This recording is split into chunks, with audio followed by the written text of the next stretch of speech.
Welcome everyone, this is Megan Lynch.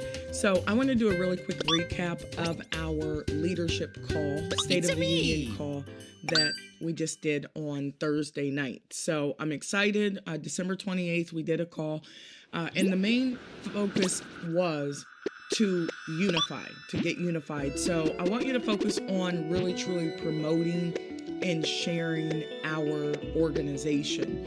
And our organization is called Legends United. So if you want to listen to the recording, I'm actually going to post that recording as well from the actual official training. It was a little bit longer and more in depth, but this is just going to be a quick recap.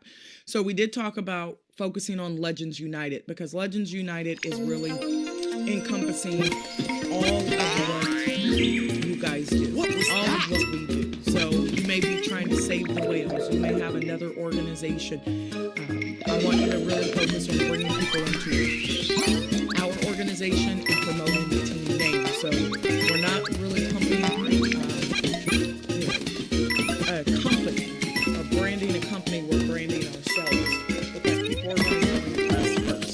So Legends United is our organization name. So if you're bringing someone into the business, you may say, hey, let me introduce you to our organization. We're called Legends United. We focus on helping people find, follow, fund their passions, fun. So we have a great opportunity that we want you to take a look at.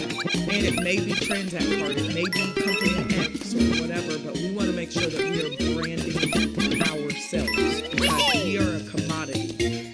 People, and we're a commodity when we're moving into organizations as a unit. We want to make sure that people understand that we have power because the power is in the people. So we promote Legends United. So we're going to talk about what the focus is for 2024. And you could probably look at this image and guess it's to make money. I want to be super transparent.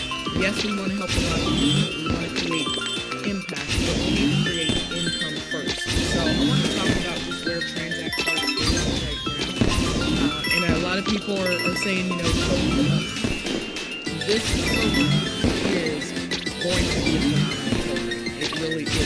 It's just in that startup phase, and because they've had to push dates back a lot, it is kind of affecting our momentum.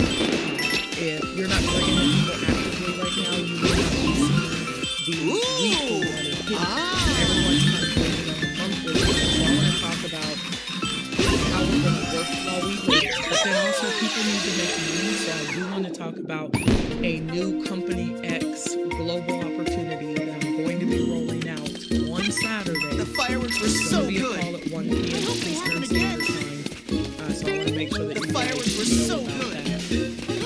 We're going to make money while we're waiting for Transact Card to truly get off the ground. So let's talk about where Transact Card is. So there is a VBO holiday promotion. There's a TCM enrollment bonus, a founders promotion, a set service fee promo, and a marketing tech fee that you can waive. That's a promotion too. So Sunday, December 31st, the TCM enrollment bonus ends.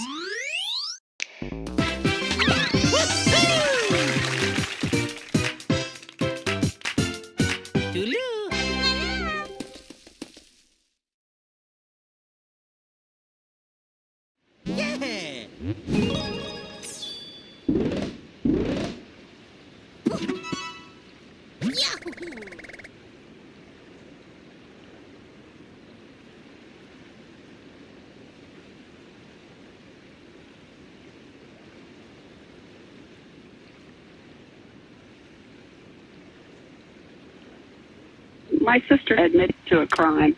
What type of crime? I really don't want to talk about it anymore. What was the purpose of putting those things in pots? To cook them down. I don't remember. I just started them. I put 2 of them in the oven. When Jimmy Schaefer went missing, it was assumed that someone had kidnapped him. Yet the truth of his actual fate is far more bizarre and gruesome than anyone could have ever expected. Not only was the identity of the culprit completely unimaginable, so was the horrific discovery that a few of Jimmy's body parts had found their way into someone's oven. What's going on? My sister needs to be Baker acted, and she needs to talk to a sheriff's officer. Why does she need to be Baker acted? she has pills and she's threatening to take them, and she's admitted to a crime. What type of crime? I really don't want to talk about it anymore. I would like to get police officer in my front yard. Okay, well, they're on their way, but they have to drive there. While they're driving there, I need to get some information from my deputies. She's currently being investigated in a missing persons case. Okay. On April 3rd, 2013, Candy Medina started to suspect that something was seriously wrong. Candy lived with her boyfriend, 36-year-old James Schaefer, nicknamed Jimmy. However, she hadn't seen him since he'd left the home the day before. Jimmy was employed as a driver at Blue Diamond Limousine, a limo rental company in Deltona, Florida, and had left for work around 3 p.m. on April 2nd. He'd reportedly had an assignment in Tampa that night. When he didn't return home that night, Candy wasn't surprised. Jimmy had chauffeured trips that had lasted days at a time before. Later that day, Candy called Jimmy's boss to make sure that Jimmy was still at work. What she was told made her blood run cold. Jimmy had turned in the money from the Tampa trip and left work hours ago. He was actually supposed to return to work that afternoon for another assignment, but he didn't show up or call. Candy waited restlessly for Jimmy to return home, but day turned into night and Jimmy still wasn't there. She immediately called Jimmy's father, Thomas, who he spoke to on a regular basis. She asked whether he'd heard from his son recently. However, Thomas hadn't spoken to Jimmy in a few days. At that point, Jimmy hadn't been seen or heard from in well over 24 hours, so Thomas reported his son missing.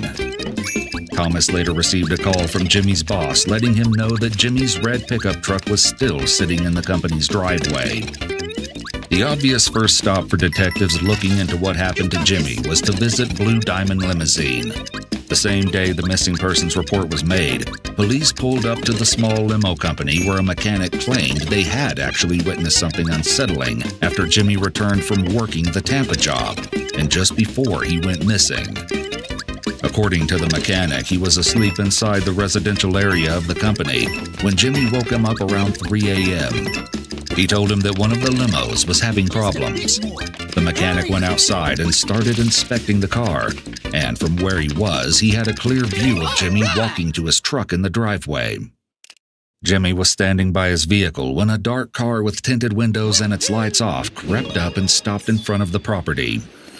Though the mechanic couldn't see the driver, a voice ordered Jimmy to come to the car. According to him, the voice sounded like that of a man.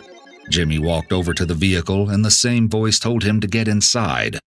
Jimmy complied, and the car drove away, still with its lights off.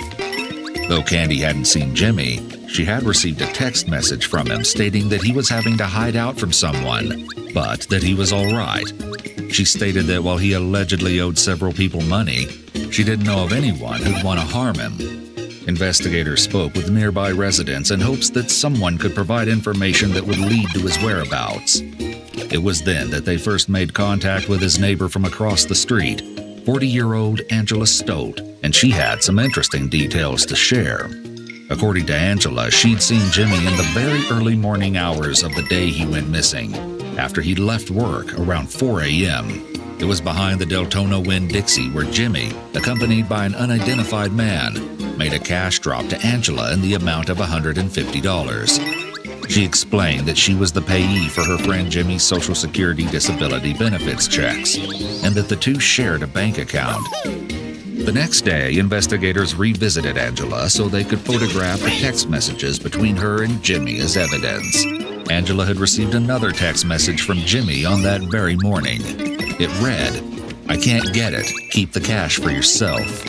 Angela responded to the message, telling him that the police were looking for him, but she never got a reply back after that. That would reportedly be the last time Angela would see or hear from Jimmy. The tone of Jimmy's text didn't seem particularly panicked, and according to Angela's account of their last few interactions, Jimmy wasn't behaving like someone under duress. It appeared that detectives' best bet of getting him to come back was to first find out what or who he was hiding from. Over the next week and a half, police contacted Candy and Angela on a daily basis to ask questions and see if they'd successfully contacted Jimmy. However, through these numerous conversations, investigators started to get the sense that Angela knew more about Jimmy's location than she was letting on.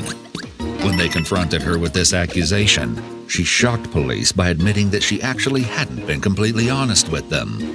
The police then took Angela in for questioning, bringing her to an interrogation room at the Volusia County Sheriff's Office. The following interrogations have been analyzed by a qualified team, including a licensed attorney, a licensed clinical psychologist, and a licensed professional counselor. I want you to understand something, sorry.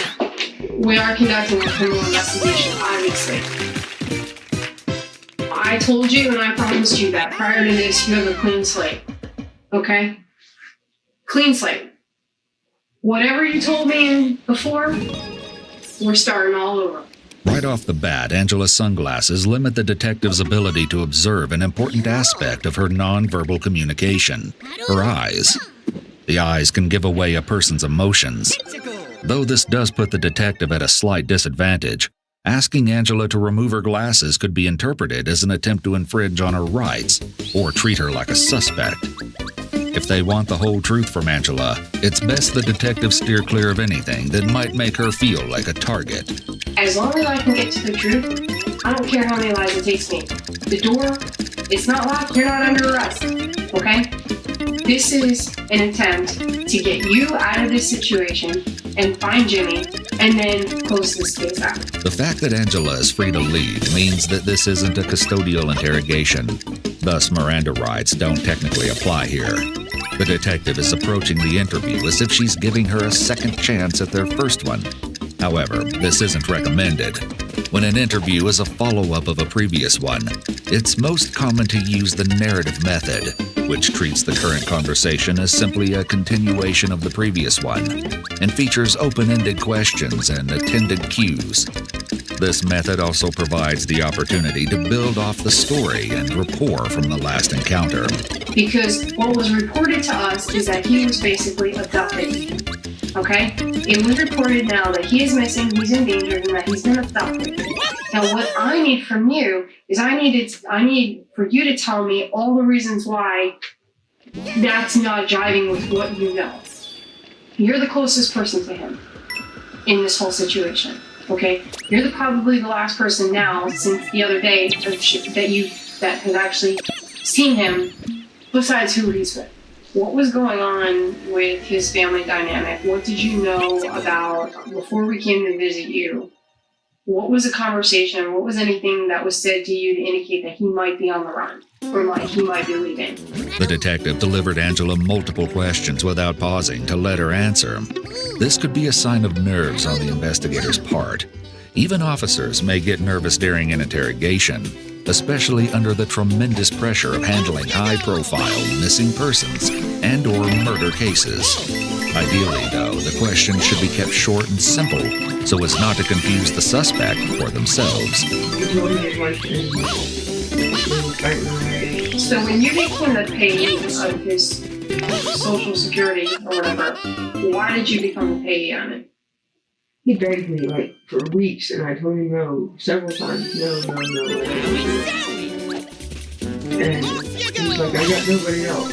I just wanted to help him, you know? Because I always just wanted to help him. I tried to get his financial situation straight out. He always feeling like he's coming in and using money for this, that, and the other. Is he an addict? That you know of? Yeah, not that I know of, but he does all sorts of stuff. In addition to not stacking the questions, investigators should also be careful not to add unnecessary memory qualifiers to their questions. When the detective tacked on the "that you know of" to the end of the question, it simultaneously made the question weaker and made it easier for the suspect to lie. Angela's answer would have been far more meaningful if she was allowed to answer the original question and introduce the selective memory statement herself, which then would have been an indication of possible deception. Since the detective is the one who used the phrase, they've missed an important potential red flag. Angela has been noticeably still since the interrogation began. While excessive movement can be an indicator of stress or discomfort, lack of movement can also be a symptom of dishonesty. This is because nonverbal communication is a normal part of conversation. When it's absent, it's often due to the fact that the individual is focusing most of their cognitive power on what's coming out of their mouth and not on what they're physically doing. Thus, their body language typically won't align with what they're saying, or they just won't move at all, as we see here. When was the last time you seen him? I Recently? remember the day. 2 days ago? No. How long ago? Week and a half? I don't even know what stage it is. It's Okay, so we were at your house several times. The day that I saw you, okay, was a Thursday? Was that a Thursday? It was like the day after that. When someone pushes on their face or forehead, like Angela is doing here, it's typically a sign of stress. This particular behavior is called facial distortion. He came by. He wanted the money. He got mad. But I told him that I put it in the bank, and I didn't. So I asked you straight up today, have you seen him? You said no. You told me that several times, right? And then what happened? You tell me the truth. So there's the problem. Now I told you and I promised you that if you were honest from this point forward, we're not even going to deal with that. We're not even going to worry about it. Okay? As far as I'm concerned, you have a clean slate right now. As long as you're honest with me and you continue to be honest with me and you don't impede my investigation any further, you understand something? Do you understand what's going to happen if this turns into a homicide? Have you ever thought about that? Have you ever thought about if somebody actually does find him before we find him? You're not telling us the truth on X, Y, and Z, and meanwhile, everyone who's after him finds him, and they don't give a about him, and if he ends up dead in a ditch, how are you going to feel about that? Horrible. The detective is trying everything she can to elicit a response from Angela. Since Angela has alleged that people are after Jimmy, the investigator is stressing that Jimmy could be in grave danger. If the parties Jimmy is supposedly hiding from track him down before law enforcement is able to. And there you go. We're telling you he's not going to jail. Okay? I want to take him out of my database as missing. He's clearly trying to evade us and anyone else that might be looking for him. As far as I'm concerned, I don't know if he's bullshitting or not because he could be lying to you. This could be some stupid ploy for him to clear his name with everything and walk away from his whole life. And it sounds like he just wants to start over. You're the payee on that account. He's overdrafted that account because you granted him access and you ultimately were responsible for that account, correct?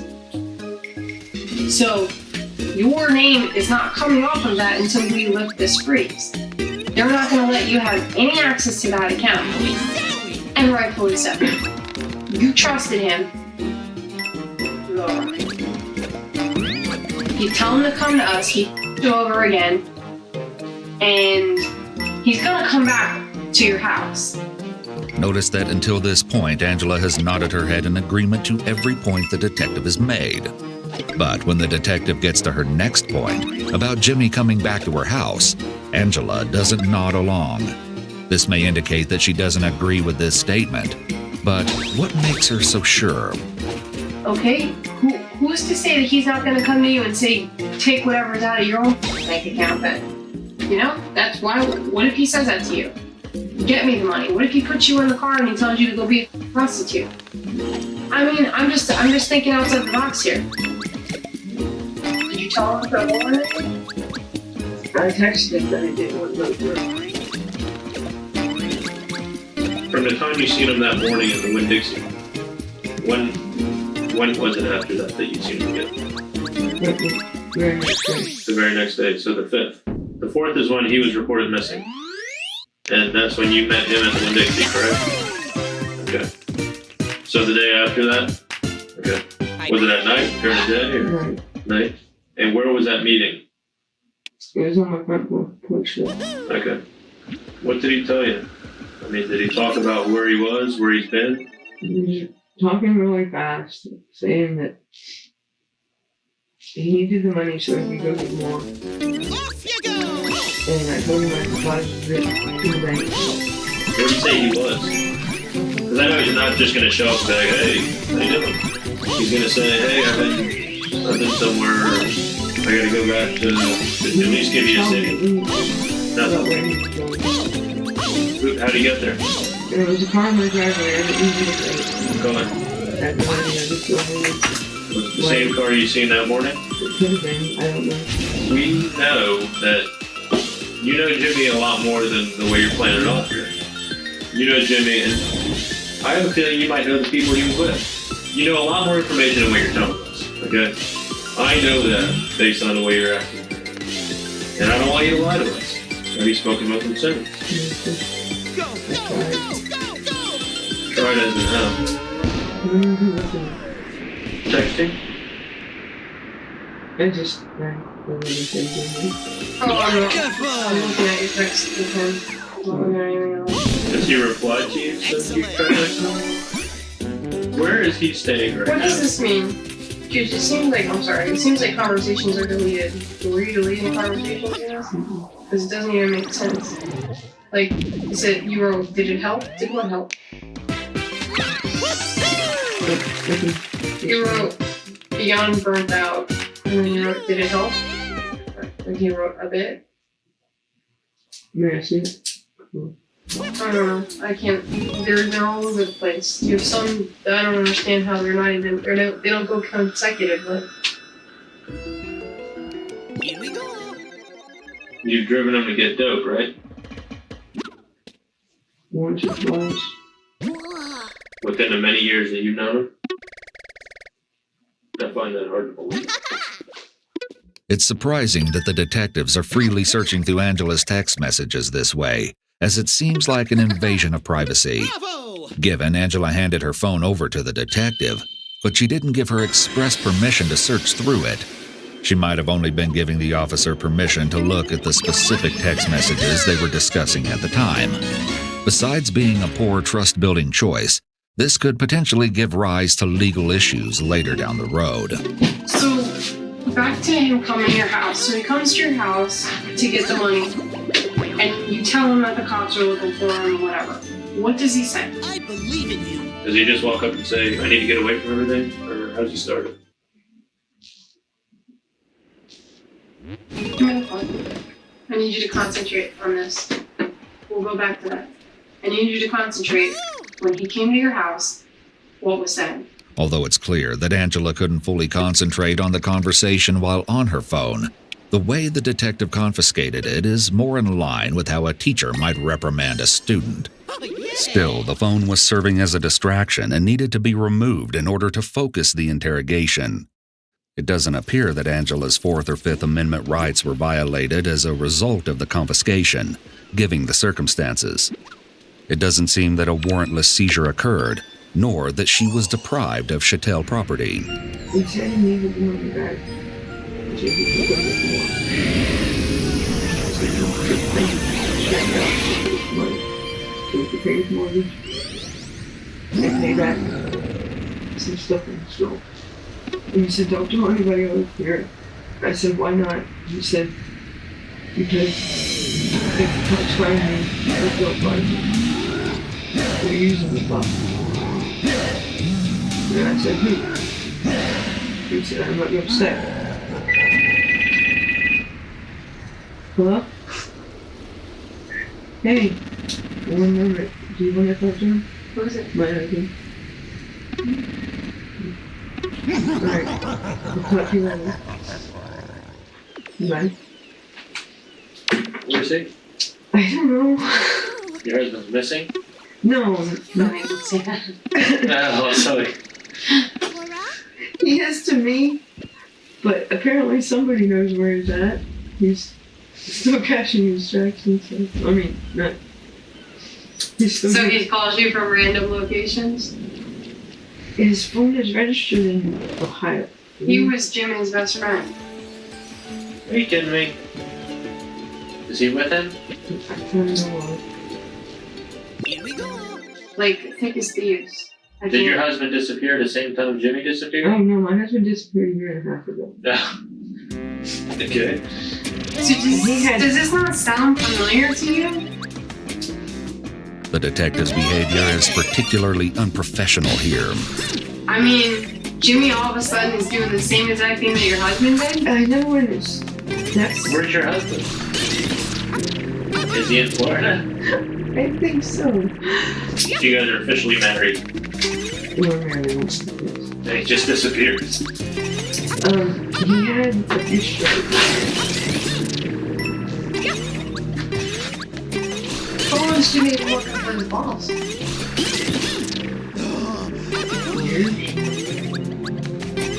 Angela asks for a smoke break. She and the detective return minutes later, and the questioning immediately resumes. Just got off the phone with somebody. Are you sure you talked to him after the day he was reported missing? Because I have a feeling Jimmy didn't. No. The information I just got. Let's be honest with each other. Have you spoken with You know what I told you? her? Did you really talk? You sure about that? Notice that when the conversation starts, Angela's glasses are resting low on the bridge of her nose so that her eyes are exposed. However, when the detective begins to question Angela's story, her first reaction is to push her glasses back up to fully cover her eyes again. An incredibly telling gesture. Even if Jim's alive or dead. What's happening? You shaking your head? I haven't seen you since I told you. You think Jimmy may be involved with something else? Such as selling and maybe being a middleman. Have he ever told you about it? Investigators are still searching for motive and underlying circumstances, looking at drugs as the driving force behind the disappearance. Where first the detective shared sentiments that Jimmy is probably dead, he's now working with a theory that suggests that Jimmy's alive. This approach is a common and passive way of posing alternative theories of the case without disclosing additional evidence to suspects. I find that hard to believe. Because somebody that... Like I said, he's told me about different drugs for people, but he's not really gone into detail. I'm hoping he's not dead like people are saying. People saying. People are saying that they heard Jimmy got murdered. And if Jimmy got murdered, and you're not telling us where he is, you can be held accountable. Because you've seen him, you've seen him last. But I haven't. Not as the person who murdered him, but there could be principle there. This isn't actually true and is likely just an intimidation tactic. Being the last person to see a victim alive doesn't subject the witness to criminal liability, but it does typically make them a person of great interest. Strangely, Angela shows no visible reaction to hearing the rumor that her friend is dead. If she really had been in contact with him like she claimed, it would make sense for her to be assured of his well-being and brush off the gossip. However, her silence is deafening. She also appears to be sitting rigidly still at this moment. This could be an example of the freeze response, or when the body momentarily locks in place, usually immediately after perceiving a threat. The detective surely notes this physical reaction, but sensing that he won't be getting much else from her, he asks Angela if she has anything else to add. After spending another minute and a half in thought, she confirms that she has no more information and is sent home. But police continue to maintain near daily contact with her. They couldn't shake the feeling that she was a vital part of solving this mystery. They couldn't have predicted just how big a part Angela played in her neighbor's disappearance. Fortunately, police didn't have to wait too long to find out. However, it wasn't Angela who would come forward, but her sister, April. In the early morning hours of April 21st, 2.5 weeks after Jimmy went missing, April made this 911 call. 911, where's your emergency? My sister needs to be Baker acted, and she needs to talk to a sheriff's officer. So she tried to hurt herself this evening? What's going on? She has pills, and she's threatening to take them, and she's admitted to a crime that she's being investigated for. Where is your sister at? She's in the house.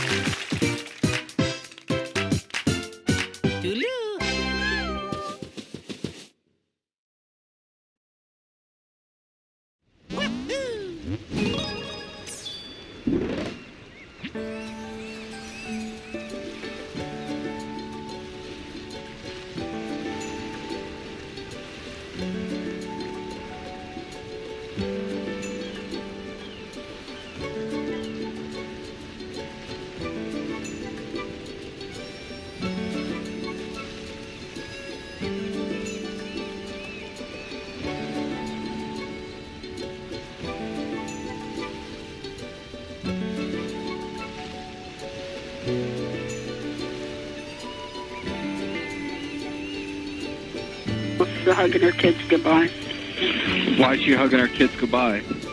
because she came to the house and she told my parents that she committed a crime and that she's being investigated for it. She says it was self-defense, but I don't know. I don't know what the situation is. I told her I didn't want to hear it anymore. I walked out of the house with the telephone. So. Officers arrived on the scene and spoke with April briefly. According to official police reports, she explained that a tearful Angela had just disclosed to her that she wanted to end her own life because she'd committed a crime. She wished to sign over her parental rights of her children to their grandparents. Then Angela provided a shocking confession. She drugged, then strangled Jimmy. Around this time, contact was made with Angela, who was reportedly hysterically crying and asked for an attorney. She was then detained and transported to the sheriff's office, where she spoke briefly with Investigator Brady. He informed her that under the Baker Act, she was currently in custody. Florida's Baker Act law enables families and loved ones to provide emergency health services and temporary detention for up to 72 hours for people who are impaired because of their mental illness, have refused voluntary examination, and have the potential to harm themselves or others based on their recent behavior. When Angela learned that she wouldn't be going home, she became visibly shaken and began to cry, repeating out loud, "I'm sorry." Officers came in and escorted her out of the interrogation room, and as she walked past Investigator Brady, she whispered one spine-chilling phrase: "You should have come in my house that first day." A few hours later, an investigator returned to the residence where Angela was detained in an effort to obtain more information about the situation. April alleged that Angela was prescribed medication due to medical issues. At times, when she'd failed to take her medication, she would suffer psychotic episodes.